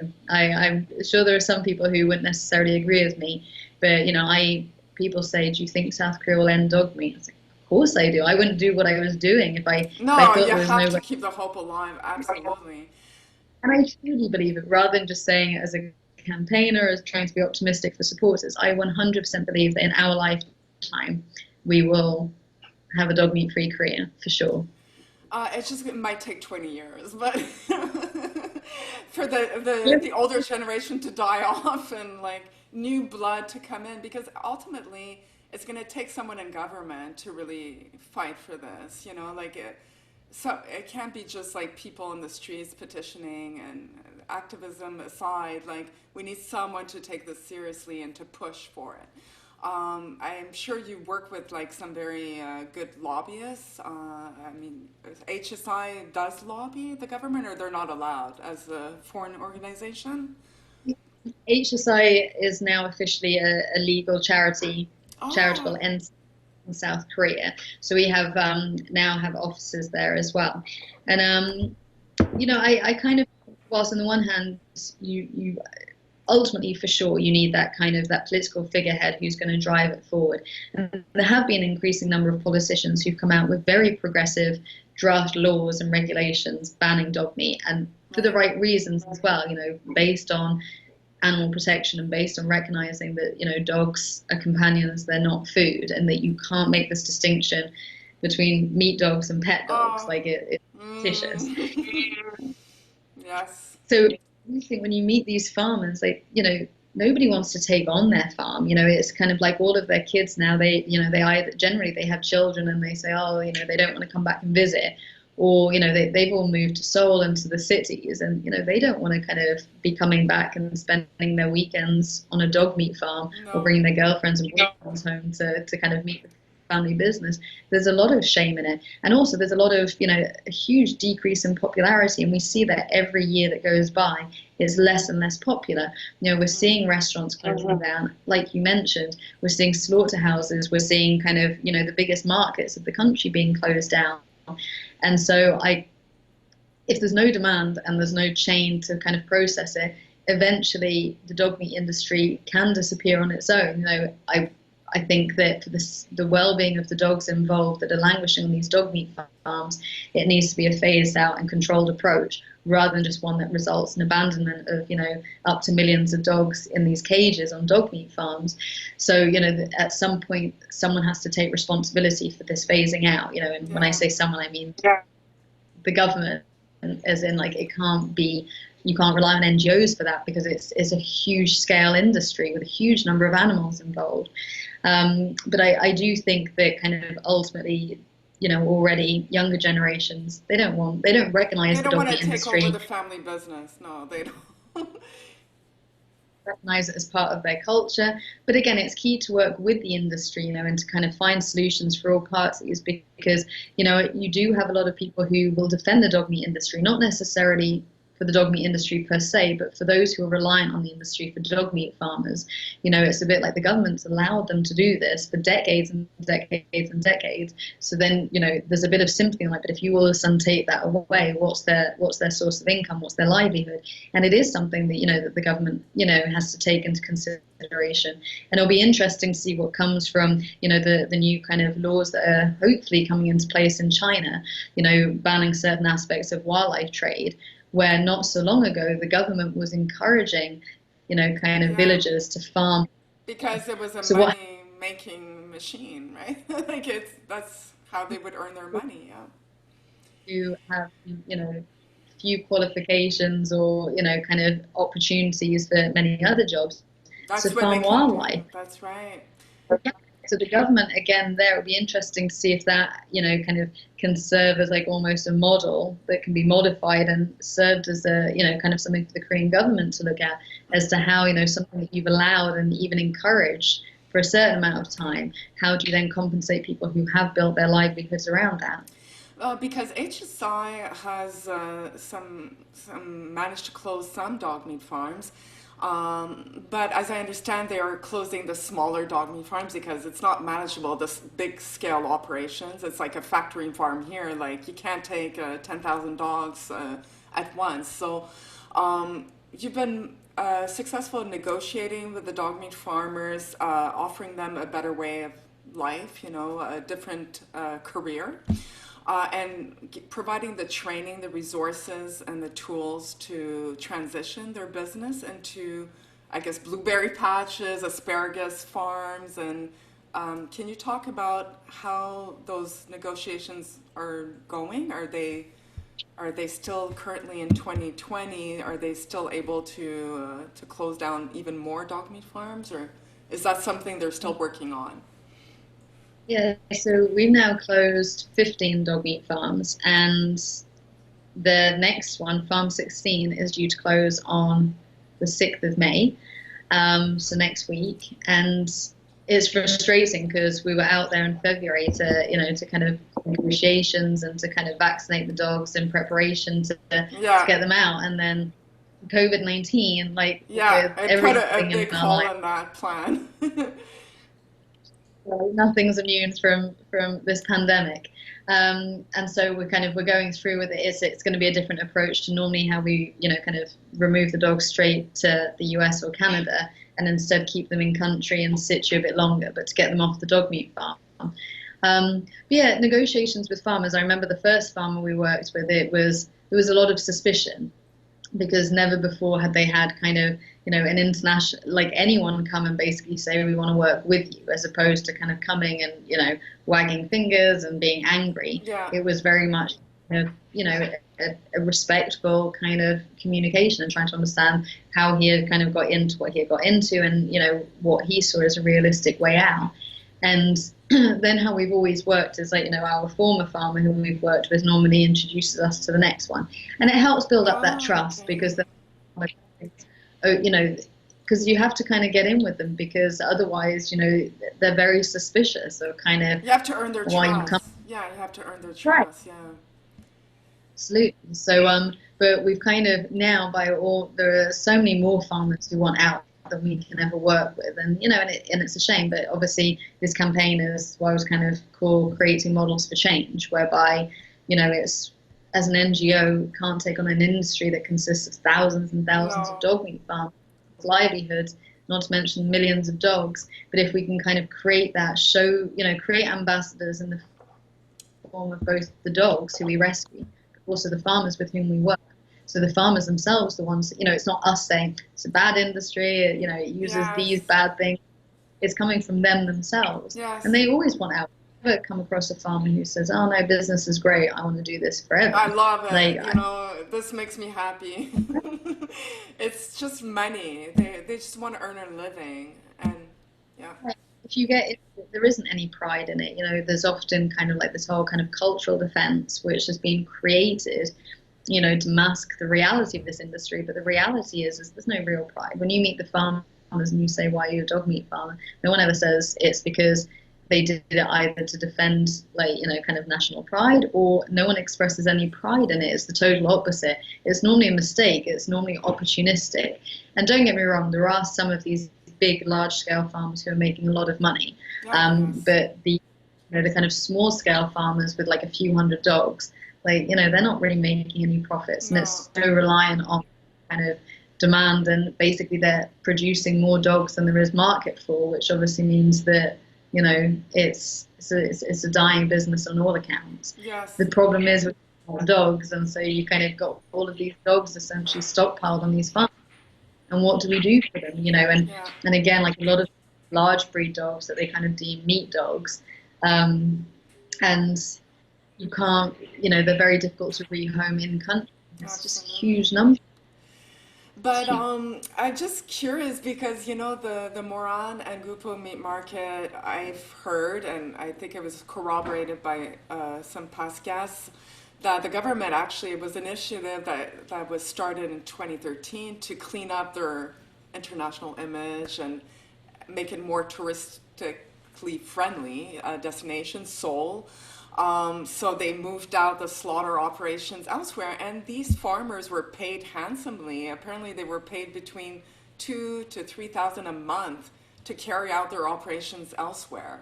I don't know how long they're being paid this amount of money, but with that amount of money, you could transition them into another career. So there was no I'm not, interest in like transitioning them away from the dog meat farm. It was just to clean up the city.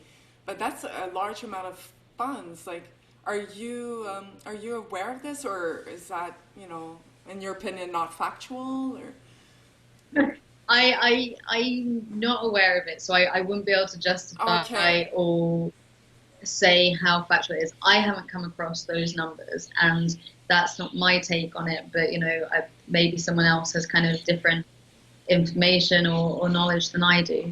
But I remember when I first met with the Bupo traders and authorities in 2013, for me, it felt very genuine on behalf of the authorities that okay, they wanted to get rid of it. So in these markets, like Moran Market, Gupo Market, they're huge markets. They don't just sell dogs and, kind of animals. They sell, everything from shoes to buckets to kitchen it's a utensils to market. coats.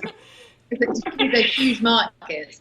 And these livestock parts of it they're actually very small components of these markets on the grand compared to the scale of it. And so my take on it was that, with Grupo Market, that they were truly very committed to kind of closing for the right reasons. And, the Grupo authorities, they didn't want them there. Sure, it can make them look bad. And sure, a lot of the other kind of people who go to these markets to do their weekly shopping, they don't want to have to kind of deal with, the kind of smells and sounds and, often, upsetting images of these markets. So that's kind of not really my take on it. In the case of Moran Market, technically Moran Market, there are still two vendors there. I think in total there used to be 22, and now there's two who are left. But the last time I was at Moran Market, apart from the two that were still selling dog meat, all the others had kind of started selling like different kind. They'd set up kind of, it's still meat related. It's not like they haven't all gone vegan, but they transitioned out of kind of selling dog meat and dog meat related products. And again, like kind of it was Seongnam City, which is home to the satellite city of Seoul, where Moran Market is. That's where Taepyeong Slaughterhouse was closed in November 2018. And again, that was initiated by Seongnam City. And again, that was to convert it into a park. And so Yes. I also don't think that, I don't know the details of the negotiations that were made with these traders, so I can't comment on whether it's true or false or part true, part false.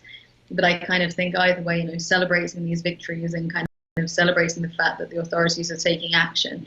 I don't believe it was to clean up the city for tourists. It might very well have been to clean up the city for residents, For but the locals, yeah. I don't. It was never my take on it that way. But Okay. it could. Fair I might enough. be like. Fair enough. I mean, you hear different sorts of things from different sorts of people, right? So who's to say? But the important thing is it does make a statement, and I suppose we have to be happy with that for the time being. And I guess we're going to have to wrap things up. So I have so many questions. I could keep talking to you forever, it seems. You're a great person to interview. And before I wanted to ask you a little bit more about your, as a way of and wrapping things up, your landmark achievements today with Change for Animals Foundation. But just one last question. We mentioned China and some of the legislative changes that are happening. What is your opinion of the Ministry of Agriculture of China categorizing dogs as pets? Is that like just fluff, and is it like, is it going to lead to any impactful change for the dogs? Because, you know, on social media, people were like, oh my God, it means nothing. It's not going to change anything. The dog meat trade is going to continue. It's already run by organized crime. It's already illegal, technically, because it's stolen pets. And they're not part of the livestock list. They were never part of the livestock list. So what is it changing to say that they're companion animals?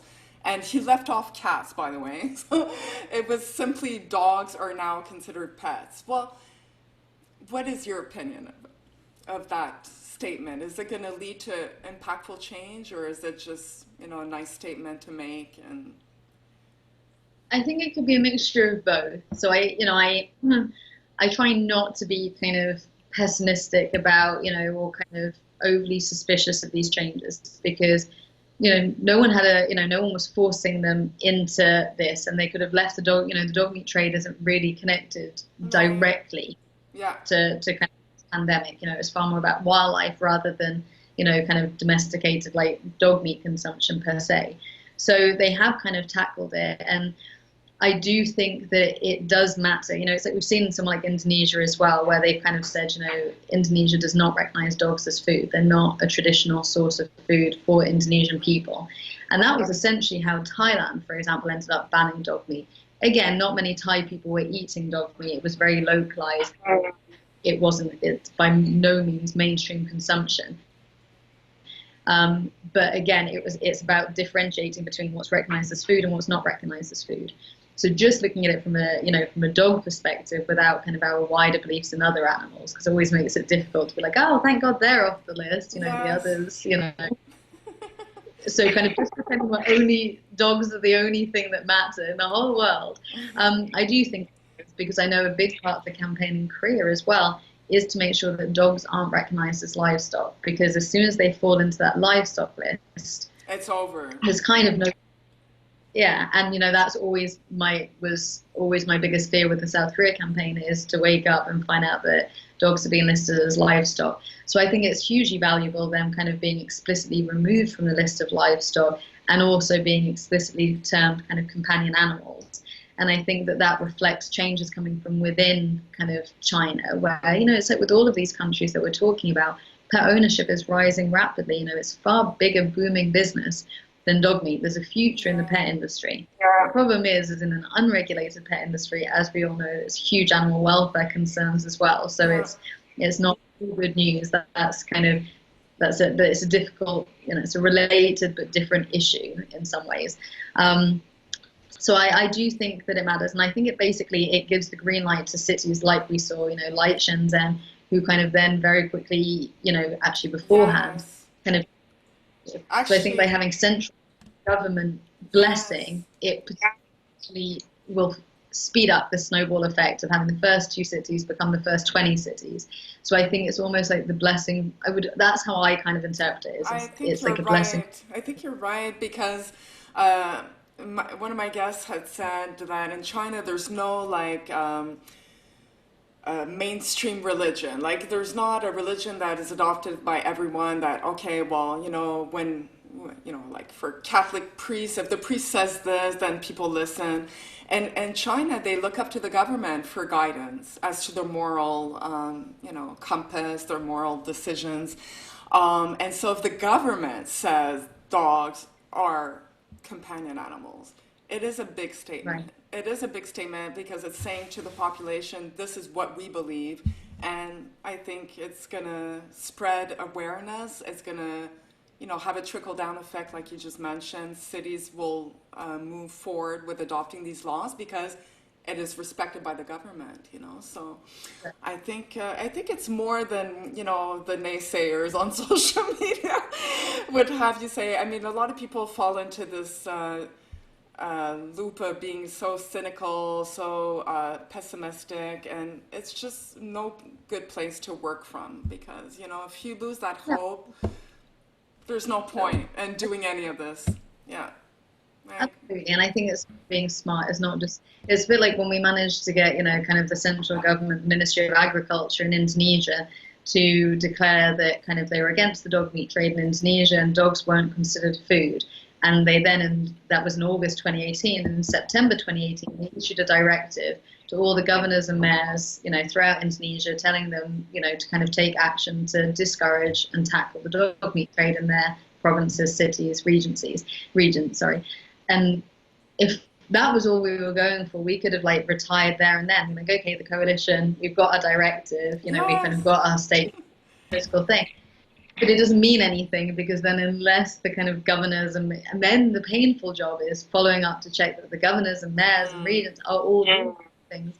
But it's if you look at the campaign and you're kind of shifting, right? And you have to kind of keep getting to these irreversible milestones, and that's how I kind of see it. It's a bit like, you can make little bits of progress, but then something happens and you get pushed back to the beginning. Whereas, making these through incremental kind of set in stone changes, like the government can never all of a sudden go, well, they could, but it would be a very strange move. Dogs finally know their food. I changed my mind. Cultural shift as well, because the majority of Indonesians would be like, we never thought dog meat was a food for us, and so kind of we've got that milestone, and now we need to build to the next one where we start having, and that's what we've got to, it's small places, but we've had a couple of regents in Java who've then gone on and they've closed all the dog meat selling restaurants in their kind of their districts. So it's small because these are small spaces, but it sets that kind of precedent, and it's it's the same with the cities in China taking that position. It's a bit like nobody wants to be the first. People are always reluctant to. Now Shenzhen was the first, and God bless them. We're all very thrilled about that. So I guess last few questions. Your landmark achievements today with the foundation, what would you say are things that you've managed to accomplish that you feel really good about? Yeah, well, to the point we were just talking about, is difficult because we've had so many pledges and promises of kind of actions, through kind of, they got years and years and years of lobbying and campaigning. And then it's, it always feels difficult because then you then need to kind of make sure it's seen through. But I think for me, for Change for Animals, the biggest kind of achievement is, since kind of our creation in 2011, is from a kind of an organization point of view, we've never changed. We've kind of stayed the same. And it was always about keeping a true, passionate heart at the center of all of our decisions. And that's never changed. And the organization is still 100%, kind of driven by passion for the values that we share with our supporters. And we've always operated transparently. And then I think from, for kind of what we've delivered is, I'm most proud probably of the kind of the alliances and coalitions and relationships we founded with other organizations. It's like we're in DMFI, we're kind of, we've always stayed true to our word and kind of, never given up. And I do believe DMFI we'll see this through. And, and that's what's kind of, yeah, and so and also then it's kind of like, CFAF getting to the point where we can support some of the smaller groups and individuals on the ground, and never kind of getting so caught up in whether something's strategic or unstrategic. Sometimes decisions might not be the most strategic ones, but they're right there and then, and it help, whether it's helping another small organization to kind of get something off the ground, or it's something where we need funding to be able to house kind of intercepted gibbons or dogs, or whatever, any and every animal that could help. And so it's difficult because there's such long-term campaign. But yeah, we have seen incremental steps and changes for sure. Well, okay, the video's back. So yes, I was gonna say that, just you followed your heart. What started Change for Animal Foundation was born out of your passion. And to this day, we're talking about 7, 8 years, 9 years later, you're still at it and still as committed as ever. So that is a huge accomplishment. And we're so very grateful. I'm trying to get a good video before we end the call. Okay, I think it's gonna be. I mean, we're really pushing it with Bali. I think there's too much of a distance between us. But any current or future projects you would like to tell viewers about?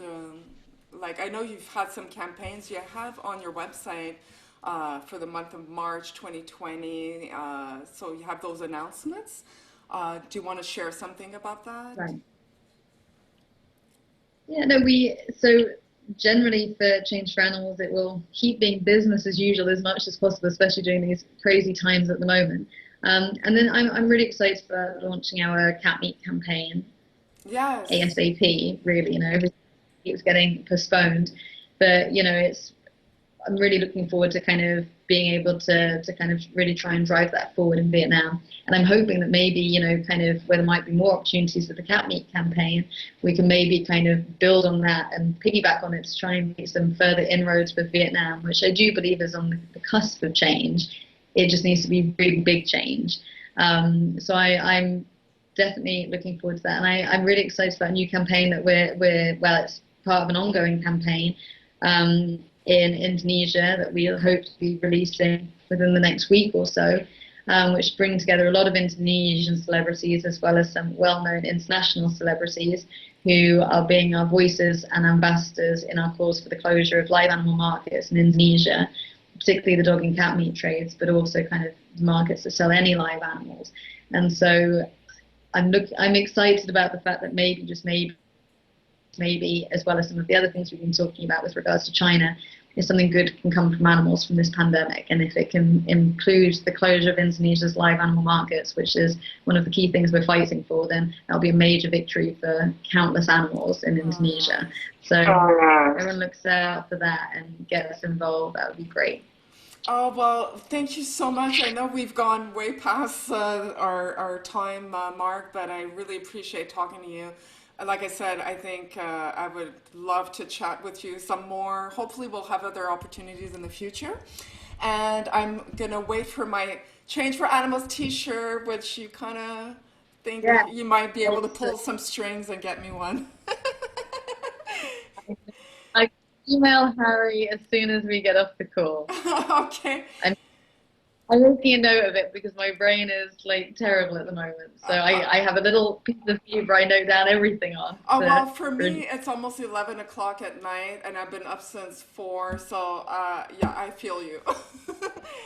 Yeah. I wish you a wonderful day, because for you, you're starting your day in Bali. It's Saturday, and for me, I'm going to have a nice evening. I'm so glad we got together and spoke, and I've learned so much. And viewers will be able to share in this information. So we'll keep an eye out for you. And obviously we'll post the links to your website and where people can learn more about your work, the campaign work, and we'll look forward to hearing more from you in the future. Thank you so much, Lola. Take care. Oh, Bye-bye. yeah.